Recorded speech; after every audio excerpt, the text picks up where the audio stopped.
there is a number circulating through the darkest corners of ancient history: 1,636 years. According to some modern retellings, that was the age of the world in which the Nephilim walked the earth, an age before the flood, an age when giants supposedly stood above ordinary men, when beings from heaven crossed a forbidden boundary, and when something happened so catastrophic that civilization itself had to begin again. It is an extraordinary claim. There is only one problem. The ancient texts do not actually say that the Nephilim ruled the earth for 1,636 years. In fact, they do not tell us how long the Nephilim existed at all. And once we discover where these numbers really come from, the mystery becomes stranger, not smaller, because hidden inside the first chapters of Genesis is one of the shortest and most unexplained stories in the entire Bible. 4 verses, a few cryptic sentences, no complete origin story, no detailed description. No explanation of what these beings looked like. Only name, Nephilim. And then, almost immediately, the world is destroyed by water. For more than 2,000 years, readers have tried to understand the connection. Were the Nephilim merely legendary warriors remembered from an ancient heroic age? Were they unusually tall human clans whose reputations grew with every retelling? Were they the offspring of heavenly beings and human women, as many ancient Jewish writers believed? Or are we looking at the fragment of a much older Near Eastern story, preserved inside the Bible after the larger mythology around it had already disappeared? Tonight, we are not going to assume the answer. We are going to investigate it. And our investigation begins with something surprisingly easy to miss. Genesis does not introduce the Nephilim as though the reader needs to be told who they are. It simply says they were there. Imagine opening a damaged manuscript whose first pages have been lost. Halfway down a surviving page, you find a sentence referring to a famous dynasty, an ancient war, or a mysterious people. The author gives almost no explanation because the original audience apparently already understands. Genesis chapter 6 feels like that. Humanity has begun multiplying across the earth. Daughters are born. Then the story suddenly changes direction. The sons of God, or in Hebrew, B'nai Ha-Elohim, see the daughters of humanity. They take women for themselves. Shortly afterward, the text mentions the Nephilim, along with mighty figures remembered as heroes or men of renown. Then the passage ends. That is almost everything Genesis tells us. No wings, no exact height, no empire, no throne, no 1,636-year reign. And even the relationship between the Nephilim and the strange unions described in the passage is less explicit in the Hebrew than many modern retellings make it sound. They appear in the same scene. Later traditions strongly connect them, but the biblical sentences themselves are compressed almost beyond explanation. Which raises the first major question. What did the original audience think they were hearing? The word Nephilim appears only twice in the Hebrew Bible. Once here before the flood, and once much later in the Book of Numbers, when Israelite scouts return from the land of Canaan with terrifying reports about its inhabitants. That second appearance changes everything. The scouts have explored the land they are supposed to enter. Some return frightened. They describe powerful populations, fortified cities, and men of extraordinary stature. Then the language becomes dramatic. They say they saw the Nephilim there associated with the descendants of Anakim, and that beside them they felt as small as grasshoppers. Whether this is meant as a literal biological description, terrified exaggeration, or traditional language used to describe formidable enemies is debated. But for the ancient listener, one effect would have been immediate. The name Nephilim belonged to the language of terror. These were not ordinary men, at least not in memory. Yet there is another problem. If the Nephilim belonged to the world before Noah's flood, why are they apparently being mentioned after it? For those who read the flood as a total destruction of humanity outside Noah's family, the puzzle is obvious. How could the Nephilim return? Later Jewish traditions tried to solve this in different ways. Some imagined that individual giants survived. Some connected later giant clans to the older beings through new genealogies. Others treated the names more loosely, as categories for enormous or terrifying peoples rather than a single continuous bloodline. But Genesis itself gives us a strangely provocative phrase. The Nephilim were on the earth in those days, it says, and also afterward. 3 words, and also afterward. For generations of readers, those words became a doorway. Because if afterward means after the flood, then the Nephilim story does not end with Noah. But if it simply means afterward during the same pre-flood period, then an enormous mythology may have been built upon an ambiguity. This is where the investigation leaves the world of familiar Bible stories and enters the much older landscape of the ancient Near East. Thousands of years ago, the civilizations surrounding ancient Israel told stories about a remote age when the boundary between gods and humans was less stable than it was in ordinary life. Mesopotamian kings could be remembered with impossible lifespans. Heroes could possess divine ancestry. Gilgamesh, the legendary ruler of Uruk, was described in tradition as more than human, a figure standing somewhere between humanity and divinity. Greek traditions would later fill the world with similar figures. Heroes born from unions between gods and mortal women. Heracles, Perseus, Achilles born of a mortal father and a divine mother. Different cultures told different stories, but the pattern is difficult to ignore. The distant past was not imagined as an ordinary version of the present. It was larger, older, more dangerous. Kings lived longer. Heroes were stronger. Monsters existed near the edges of civilization. The heavens were closer to the earth, and human memory has always done something fascinating to the distant past. It magnifies it. The oldest king becomes the greatest king. The great warrior becomes an invincible warrior. The tall enemy becomes a giant. A flood becomes the flood. A catastrophe becomes the end of an age. This does not prove that the Nephilim were fictional, but it tells us what kind of world their story inhabited. The ancient Near East possessed an entire vocabulary for beings who existed between the categories that modern minds prefer to keep separate: human and divine, historical and legendary, king and demigod, ancestor and monster. Genesis chapter 6 may preserve a fragment from that mental world, and then, centuries after Genesis took shape, Jewish writers did something extraordinary. They reopened the case. They took those fascinating verses and asked the questions Genesis did not answer.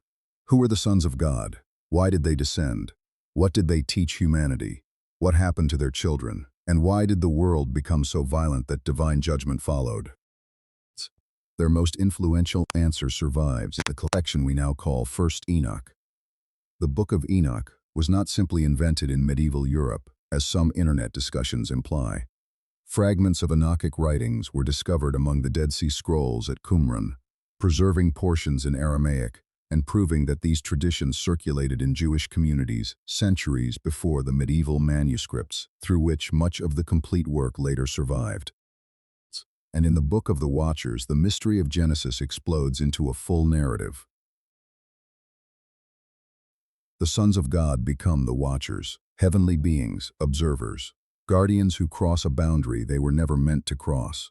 In this version, a group of Watchers look upon human women and desire them, but their descent is not an impulsive act committed by isolated rebels. They make a pact.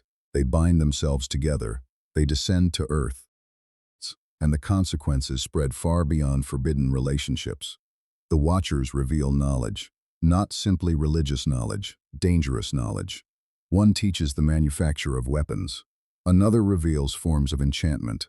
Others disclose knowledge connected with celestial signs, roots, cosmetics, and practices that the authors considered corrupting or forbidden. The story is not merely about sex between angels and women. It is about knowledge arriving before humanity is morally prepared to control it, and that changes the meaning of the giants. In the Enochic story, the gigantic offspring are not glorious superheroes. They become consumers. They consume human production. When that is no longer enough, their violence increases. The world collapses into bloodshed. Animals suffer. Humans suffer. The giants turn against one another. Creation begins to resemble a system consuming itself. Seen this way, the story becomes disturbingly modern. It asks whether knowledge is automatically good simply because it can be known. It asks what happens when technological power grows faster than moral restraint. It asks what happens when beings with greater power interfere with a society unable to resist them. And it presents the catastrophe of the flood not merely as individual humans' wickedness, but as a breakdown of boundaries built into creation itself. Heaven has invaded earth. Violence has invaded civilization. Forbidden knowledge has invaded human society, and the result is a world that can no longer sustain itself. But we have to stop here, because First Enoch is enormously important for understanding how some ancient Jews interpreted Genesis. It is not the same thing as proving that the events it describes happened historically. That distinction matters. The Book of the Watchers reflects ancient religious interpretation. It tells us what some communities believed, feared, and imagined about Genesis 6. It helps reconstruct the history of an idea. It does not provide archaeological confirmation that angelic beings physically descended to a mountain and produced giant offspring, and yet the story refuses to disappear. In the 20th century, another piece of the puzzle emerged from caves overlooking the Dead Sea. Fragments of a work scholars call the Book of Giants were identified among the Dead Sea Scrolls. The title alone sounds almost too perfect: a lost book of giants, ancient manuscripts, desert caves. But the real discovery is more interesting than the conspiracy theories surrounding it. The fragments are exactly that, fragments. Broken sections of ancient Aramaic manuscripts. They do not contain a secret suppressed history proving that giants built the pyramids or ruled a global civilization. What they do prove is that stories about the Watchers and their giant offspring circulated in ancient Jewish communities strongly enough to be copied, preserved, and expanded. The giants are given personalities. Names appear. Some receive dreams. They sense that judgment is approaching. There is something almost tragic about them. These creatures who once seemed unstoppable begin to realize that strength will not save them. Their world is ending. The Book of Giants, therefore, transforms the giants again. In Genesis, they are mysterious. In First Enoch, they are violent offspring of rebellion.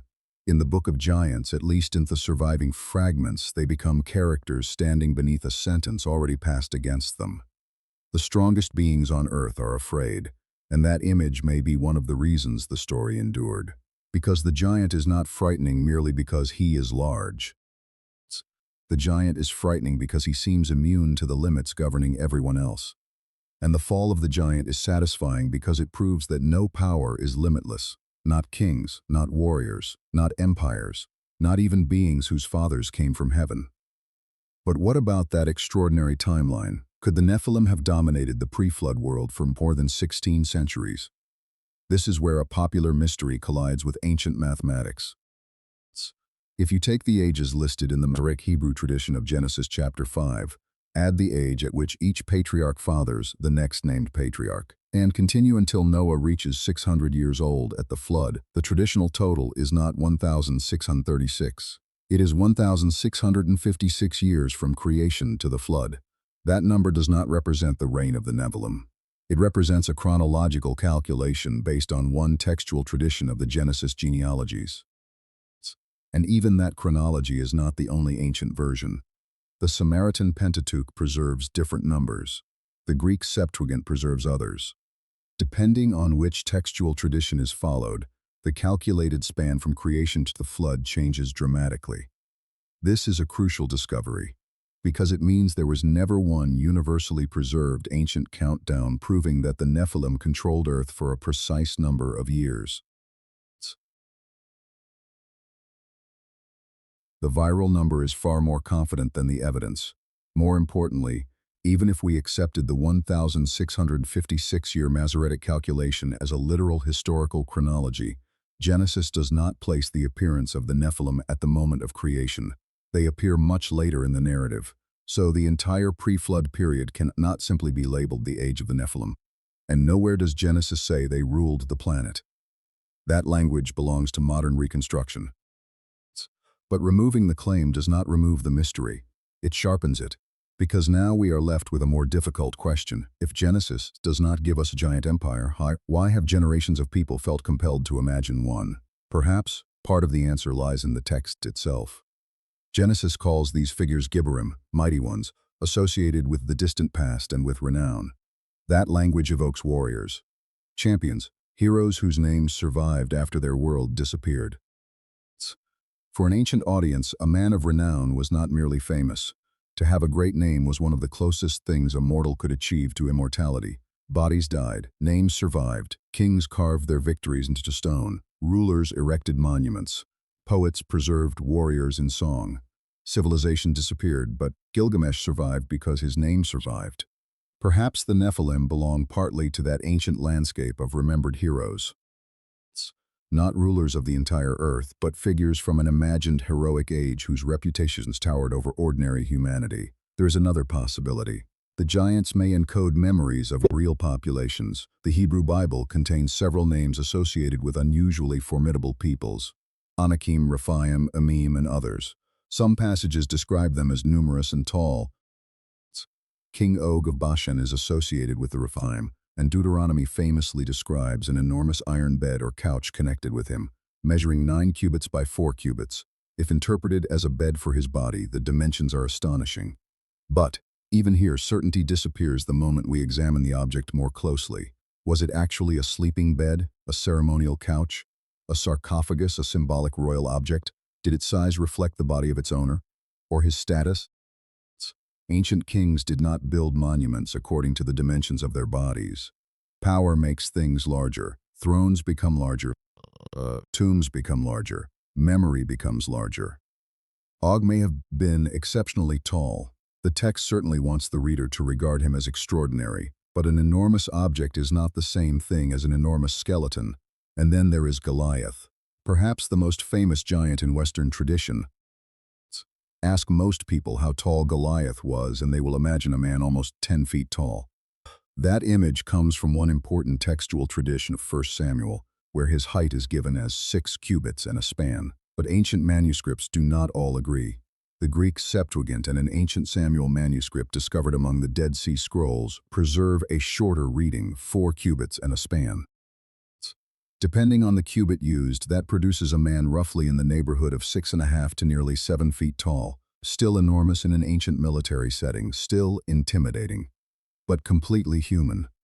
This single textual text teaches us something vital about investigating ancient giants. Numbers grow, stories change, manuscripts preserve different traditions. A warrior who may once have been remembered as exceptionally tall can, through centuries of transmission, become almost superhuman. The same process can work in reverse. Later editors may reduce extraordinary numbers to make an account appear more plausible. Textual scholars, therefore, do not simply choose the version they like. They compare manuscripts, languages, writing styles, historical contexts, patterns of scribal change. And even after all that, some questions remain unresolved. This is not a weakness. It is what serious historical investigation looks like. The past does not arrive intact. It arrives shattered. One fragment in a cave, one inscription reused in a wall. One manuscript copied from another manuscript, copied from something no longer surviving. History is reconstruction. And the farther back we travel, the larger the missing pieces become. Which brings us to the question that eventually appears in almost every modern discussion of the Nephilim. Where are the bones? If a population of enormous humanoids once dominated civilization, surely archaeology should have found them. The internet appears to provide an immediate answer. Photographs show archaeologists standing beside colossal skeletons. Old newspaper clippings describe enormous skulls. Stories claim museums secretly remove giant remains. One of the most persistent claims says the Smithsonian Institution discovered, collected, or destroyed giant skeletons in order to protect accepted theories of human history. It is an irresistible story, an institution hiding physical evidence, a forbidden archaeological truth. Ancient giants erased from history. There is also no credible evidence that the Smithsonian carried out such a program. One widely circulated version of the claim came from a satirical website and described organizations and legal proceedings that never existed. And many of the dramatic giant skeleton photographs circulated online are manipulated images, artistic creations, misidentified fossils, or images removed from their original context. This pattern is not new. In 1869, workers in Cardiff, New York, appeared to uncover a petrified human more than 10 feet tall. Crowds came. People paid to see it. Some believed they were looking at confirmation of biblical giants, but the Cardiff giant was a deliberate hoax. A block of gypsum had been carved into the shape of a colossal man, artificially aged, transported, buried, and then discovered. The man behind the scheme understood something about human psychology. People wanted the giant to be real, and that desire may be one of the most important pieces of evidence in the entire Nephilim mystery. We do not merely investigate giants. We seem to need them. But giant legends did not begin with internet hoaxes. Long before modern archaeology, people encountered enormous bones in the earth.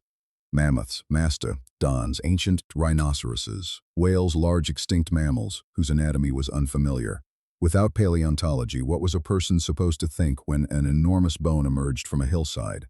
Imagine finding a femur larger than any human bone you have ever seen. You have no evolutionary timescale, no museum reconstruction, no anatomical atlas of extinct mammals, but you have stories about heroes of old, giants, titans, monsters. It would be almost natural to connect the bone to the story. Classical writers described enormous remains believed to belong to legendary heroes. Modern paleontology has shown that some regions where giant traditions circulated also contain fossils of very large prehistoric animals. This does not explain every giant story, but it offers a mechanism through which myth and physical discovery could reinforce each other. The story tells people what the bone is. The bone convinces people the story is true. And once that circle begins, it can continue for centuries. Yet there have also been genuinely enormous humans. This point should not be ignored. Gigantism is real. Acromegaly is real. Human beings far above average height have existed and continue to exist. Robert Wadlow, the tallest reliably documented person in modern history, reached almost 9 feet in height. He was not a mythical being. He was a human being with a medical condition involving abnormal growth. So the existence of extremely tall individuals is not controversial. The question is whether there is evidence for an entire ancient population of humans 10, 12, 15, or 20 feet tall. At present, mainstream archaeology and human paleontology do not possess accepted physical evidence for such a race. No verified cemetery of 12-foot humans. No securely excavated population displaying the skeletal anatomy expected from a civilization of enormous humanoids. No genetic lineage establishing a lost species of biblical giants. That conclusion may disappoint anyone hoping for a dramatic archaeological revelation. But it does not answer what the ancient authors meant by Nephilim. Because ancient religious language does not always function like a modern biological classification. When an ancient text calls someone a giant, we should not immediately assume it is offering a medical measurement. Size can communicate power, chaos, foreignness, danger. The giant stands outside the normal human scale. That is why giant traditions appear across cultures that never shared the same scriptures. The Greek Titans, the Norse gigantic beings in South Asian traditions. Enormous ancestral figures in stories from many parts of the world. Their similarities are fascinating, but similarity alone does not prove that all cultures preserved memories of a single global race of giants. Human beings share common fears. We experience the same natural forces. Mountains look enormous everywhere. Storms terrify people everywhere. Children everywhere experience adults as giants. Small communities everywhere fear powerful enemies. And human imagination repeatedly converts power into size. We say a leader was a giant of history. Corporation is a giant of industry. An enemy looms over us. A civilization rises and falls. Language itself turns importance into physical scale. Ancient storytellers did the same thing, perhaps more vividly than we do. But there is one aspect of the Nephilim tradition that cannot be reduced merely to height, knowledge. In 1st Enoch, the Watchers do not simply produce giants. They accelerate human capability. Weapons appear in a moral story about violence. Techniques of adornment appear in a moral story about desire. Celestial knowledge enters a story about cosmic boundaries. The underlying anxiety is not primitive. It is sophisticated. Some knowledge changes whoever possesses it, and knowledge cannot always be taken back. Once humans know how to forge a weapon, the weapon can be reproduced. Once a method of manipulation exists, it can spread. Once destructive power is released into society, punishment of the inventor does not erase the invention. The Watchers can be imprisoned, the giants can die. But the world has already changed. This may help explain one of the strangest developments in the Enochic tradition. The physical giants perish. Their influence does not. In parts of First Enoch, the spirits emerging from the dead giants become evil spirits afflicting humanity. Within that ancient theological framework, the origin of continuing evil is therefore connected to the unfinished consequences of the pre-flood rebellion. The giants are dead. Their violence survives. Whether one accepts that literally is a religious question. Historically, however, the idea is remarkable. It describes evil as inheritance. Something produced by an earlier generation continues operating after its creators disappear. And every civilization understands that phenomenon. Wars end. Hatred survives. Empires collapse. Borders survive. Inventors die. Technology survives. Trauma survives. Stories survive. Perhaps that is why the Nephilim are so difficult to bury. The ancient authors created, preserved, or developed a symbol powerful enough to survive every world that came after them. Then comes the flood. In Genesis, the flood is not introduced simply because giants exist. The text focuses on widespread human corruption and violence. The earth has become filled with wrongdoing. The relationship between Genesis 6:1-4 and the flood narrative has been debated for generations, partly because the Nephilim passage seems almost inserted into the larger sequence. First Enoch makes the connection much more explicit. The Watchers rebel, the giants devastate the earth, violence spreads, heaven responds, judgment arrives, the flood becomes the Great Reset. And here the Nephilim Mystery touches another much larger historical puzzle. Flood traditions appear in several ancient Near Eastern texts. The Mesopotamian epic of Atrahasis contains a catastrophic flood. The Epic of Gilgamesh preserves a flood story in which Utnapishtim survives a divine catastrophe aboard a large vessel after being warned in advance. There are obvious differences between these traditions and Genesis. Different gods, different motives, different theological meanings. But the parallels are significant enough that scholars study them together when reconstructing the literary and cultural environment of the ancient Near East. Does that mean Noah was simply copied from Mesopotamia? That conclusion is too simplistic. Stories move between cultures in complicated ways. They are adapted, reinterpreted, argued against, reshaped to express different views of God, humanity, justice, and nature. Genesis can share ancient narrative patterns while transforming their meaning. The more interesting question is why flood stories were so powerful in the first place. Mesopotamia lived with rivers capable of creating civilization and destroying it. The Tigris and Euphrates brought fertility. They also brought catastrophe. A devastating regional flood experienced by ancient communities could become, in cultural memory, the destruction of the entire human world. To a community whose known civilization occupied one landscape, the destruction of that landscape was the destruction of the world. Over generations, memory and theology could transform disaster into cosmic history.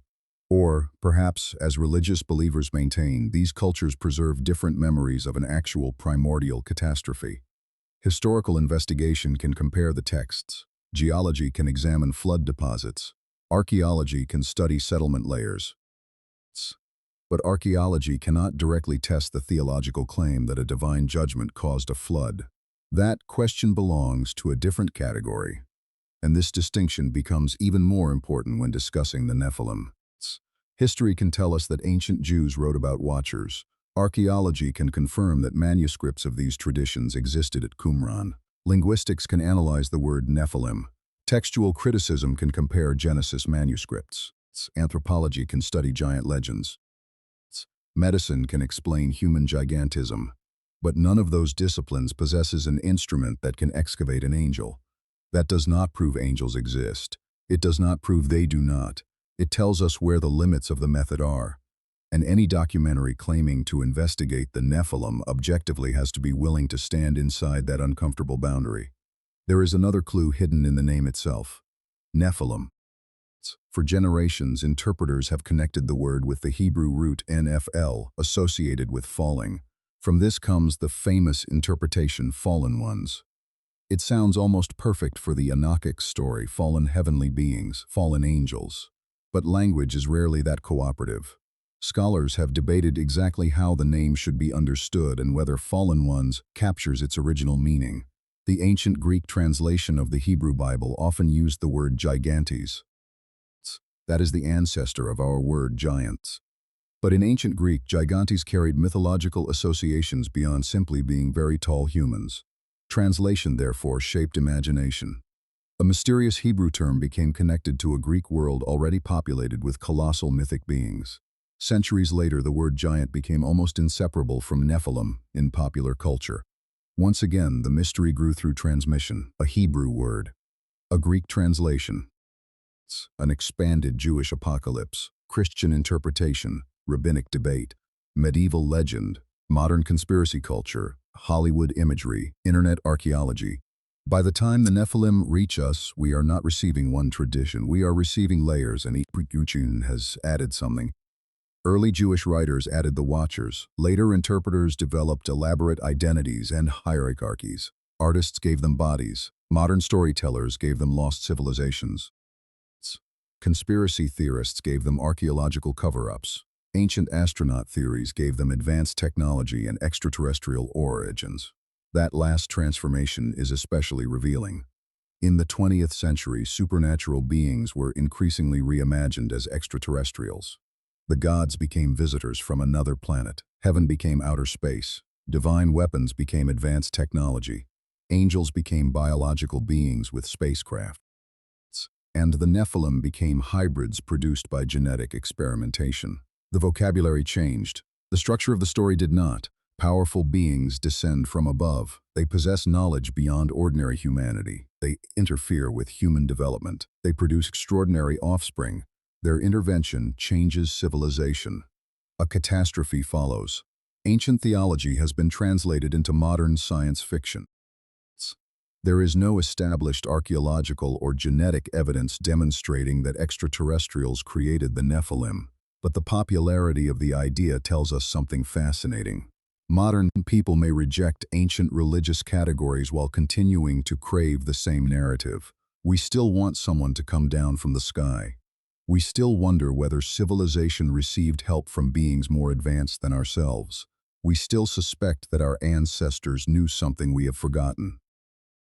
And we still fear that forbidden knowledge may destroy the people who receive it. The Watchers never really, we simply gave them spacecraft, but perhaps the deepest clue is not found in Enoch or Qumran or Mesopotamia. Perhaps it is Yon's in itself. Read the passage slowly. The sons of God see, they desire, they take. The language is about power acting without restraint. Then appear mighty figures, famous figures, legendary figures. Immediately afterward, the narrative describes a world consumed by violence. Whether the ancient author intended the Nephilim as literal hybrid giants, mythic heroes, powerful warriors, or something else, the literary movement is unmistakable. Power expands, limits collapse. Violence follows. That pattern repeats throughout human history. A ruler begins believing ordinary rules no longer apply to him. An elite claims a different moral standard. A civilization acquires power it cannot control. People become famous for strength rather than justice. The strong take whatever they choose, and eventually the system breaks. Perhaps the Nephilim story survived because every generation eventually meets its own giants. Not necessarily beings 15 feet tall. Giants of war, giants of technology, giants of ideology. Institutions so powerful that ordinary people feel like grasshoppers standing beneath them. That phrase from Numbers is psychologically precise.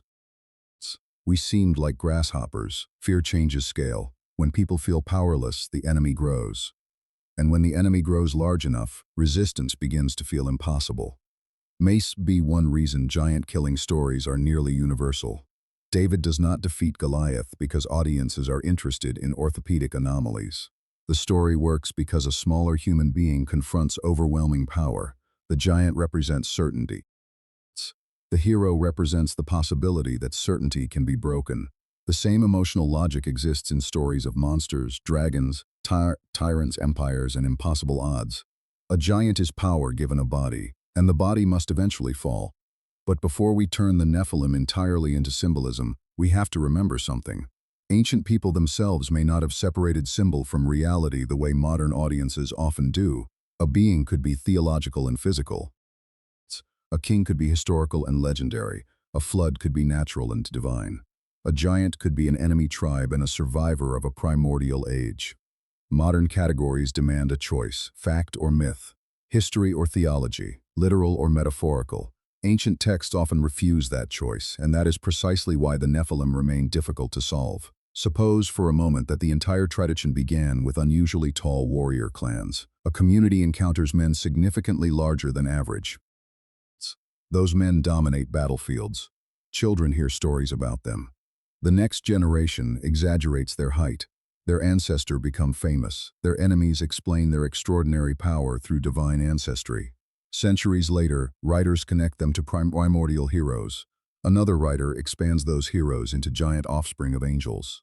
A translation chooses a word loaded with Greek mythology, and 2,000 years later, people search deserts for 15-foot skeletons. That scenario requires no supernatural event. It is historically plausible, but now imagine the opposite possibility. Suppose the original story was always intended as a claim about supernatural beings. In that case, later attempts to reduce the sons of God to human kings or the Nephilim to ordinary tribes might be rationalizations imposed by readers uncomfortable with the ancient worldview. This is why Genesis 6 continues to divide interpreters. Some religious traditions understand the sons of God as angels or heavenly beings. Others have identified them with a godly lineage, often descendants of Seth, marrying into a corrupt human lineage. Others understand them as ancient rulers, nobles, or warrior elites claiming divine status. Each interpretation solves one problem and creates another. The heavenly being interpretation fits the use of sons of God for divine beings elsewhere in ancient Hebrew literature and aligns strongly with early Enochic interpretation. But it requires accepting a story of heavenly beings producing offspring with humans. The Sethite interpretation avoids supernatural reproduction, but the phrase sons of God becomes harder to explain in its ancient context. The royal interpretation fits traditions in which rulers claimed divine authority, but again requires interpretive steps not explicitly given in the passage. There is no neutral interpretation untouched by assumptions. That may be the real secret of the Nephilim. The mystery survives not because we have no evidence. It survives because the evidence points in several directions at once. Then there is Enoch himself.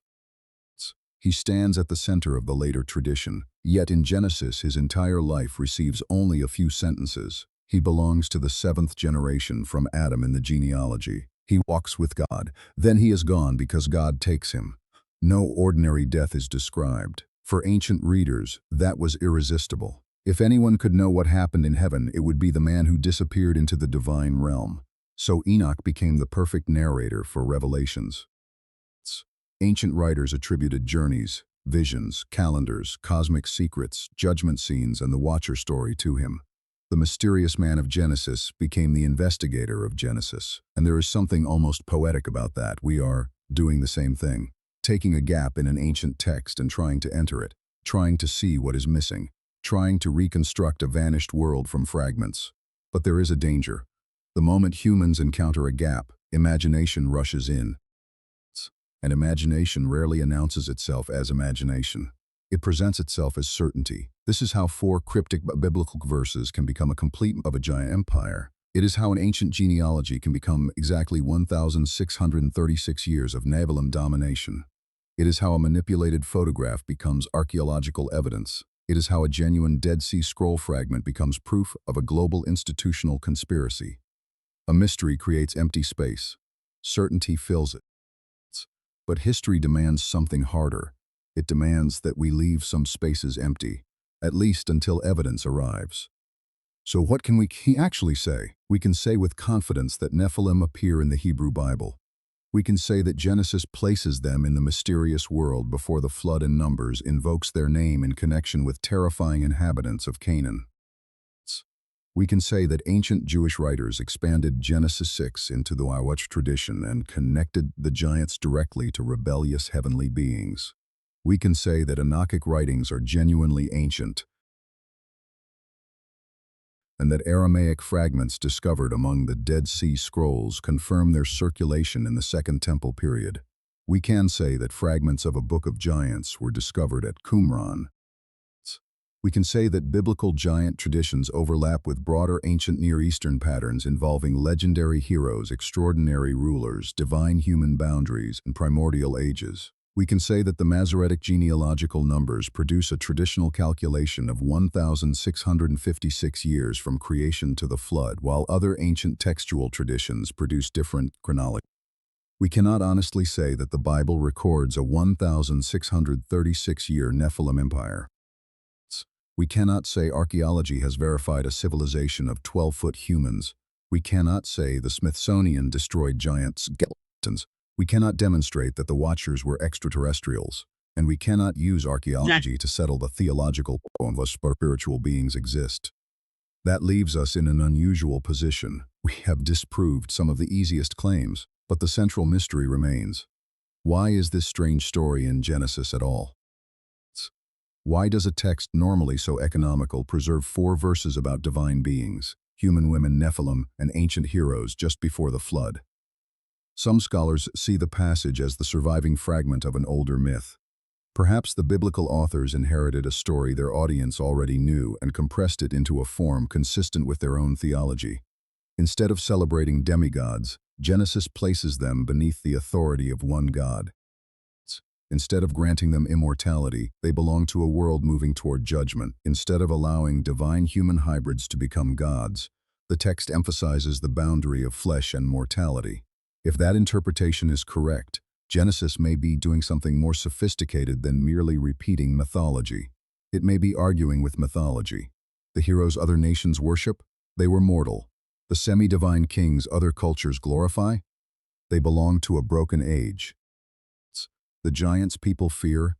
They are not gods, they do not escape judgment.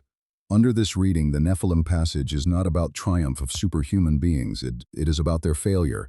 And suddenly, the supposed age of giants becomes a warning against the very idea of an age of giants. Power cannot save them, fame cannot save them, their ancient names cannot save them. The flood comes anyway. Whether one reads that flood literally, theologically, symbolically, historically, or through some combination of those lenses, the narrative ends the same way. The mighty is here, and Noah survives not because he is the largest human being in the story, not because he possesses the strongest weapons, not because his father came from heaven. He survives because the text describes him as righteous. That contrast may be the hidden center of the entire story. The world celebrates the mighty. Genesis preserves the quiet man building an ark. The world remembers men of renown. The narrative follows the man who listens. The world becomes filled with power and violence. The future belongs to a family floating helplessly on water. If this is intentional, then the biblical author has inverted the mythology of the ancient world. The giants are not the future. They are the past. Humanity begins again, without them, and yet, strangely, their shadow continues. The spies in Numbers invoke the Nephilim. The Anakim terrify Israel. Og becomes a legendary giant king. Goliath walks onto the battlefield. Later Jewish texts resurrect the Watchers. Christian thinkers debate them. Rabbinic traditions reinterpret them. Medieval artists imagine them. Modern authors transform them into extraterrestrials. YouTube thumbnails make them 50 feet tall. The Nephilim lose every battle and somehow survive every century. Perhaps because we are still asking the question that created them. What existed before us? Every civilization lives among ruins. We inherit buildings we did not construct, languages we did not invent, stories whose first storytellers are unknown. We find enormous stones moved by people without modern machinery and wonder whether ordinary humans could really have done it. We underestimate our ancestors, then invent superhuman builders to explain their accomplishments. We look at the pyramids and imagine lost technology. We look at megaliths and imagine forgotten races. We look at mythology and imagine suppressed history. Sometimes those instincts produce discoveries. Human history is full of forgotten civilizations that archaeologists later recovered. Troy was once treated by some as little more than poetic legend before excavation revealed cities beneath Hisarlik. Ancient scripts once unreadable have been deciphered. Entire cultures have emerged from the ground after thousands of years. So skepticism should never become arrogance. The fact that extraordinary claims often fail does not mean the past has no extraordinary surprises left. But openness is not the same as belief. A genuine mystery does not need fabricated evidence. If the Nephilim were historical beings in a sense modern science could identify, then the discovery would require evidence capable of surviving scrutiny. Bones with secure archaeological context, independent dating, and anatomical analysis, genetics where preservation allowed, transparent excavation records, peer examination, multiple laboratories, evidence available to critics, not merely believers. Anything less might be fascinating. It would not be proof, and perhaps this is where the last belief has to leave the case. Not solved, clarified. The famous claim that giants ruled Earth for 1,636 years is not supported by the ancient texts in the straightforward way the title suggests. The number itself does not match the standard Masoretic calculation from creation to the flood, which is traditionally 1,656 years. The Bible never says the Nephilim ruled the planet during that entire period. The surviving archaeological record has not verified a lost global civilization of giant humans. But something undeniably real remains. A real ancient mystery, a real fragment in Genesis, real Jewish texts expanding it, real manuscripts of Enochic literature from Qumran, real ancient communities asking exactly the question we are asking now. Who were the Nephilim? And that may be more fascinating than a simple answer. Because if we found a giant skeleton tomorrow, one mystery would end. But the ancient story asks a deeper question. What happens when power crosses every boundary? When knowledge arrives without wisdom? When strength becomes its own justification? When fame replaces morality? When the powerful begin believing they are something more than human? The Book of Genesis placed that question near the beginning of the human story. Thousands of years later, we still have not escaped it. Our giants no longer need to stand 15 feet tall. They can exist in governments, corporations, armies, algorithms, technologies capable of influencing billions of people. For the first time in history, human beings possess weapons capable of destroying cities in moments, machines capable of imitating thought, and genetic tools capable of altering the basic instructions of life. We possess forms of knowledge that ancient writers could only describe as secrets of heaven. And once again, the question is not whether knowledge is evil. The question is whether wisdom can grow quickly enough to control it. Perhaps that is why an ancient story about forbidden knowledge and mighty beings feels strangely close to us. Not because we have discovered the Nephilim, but because we understand their world. A world where intoxicated with power. A world where boundaries becomes normal. A world convinced that strength is the same thing as greatness. And somewhere beneath all of that noise stands a warning preserved in a few ancient lines. Even giants fall. Maybe the Nephilim were supernatural offspring of heavenly beings, exactly as some ancient interpreters believed. Maybe they were legendary warriors whose memories grew with time. Maybe they preserved distorted echoes of formidable ancient populations.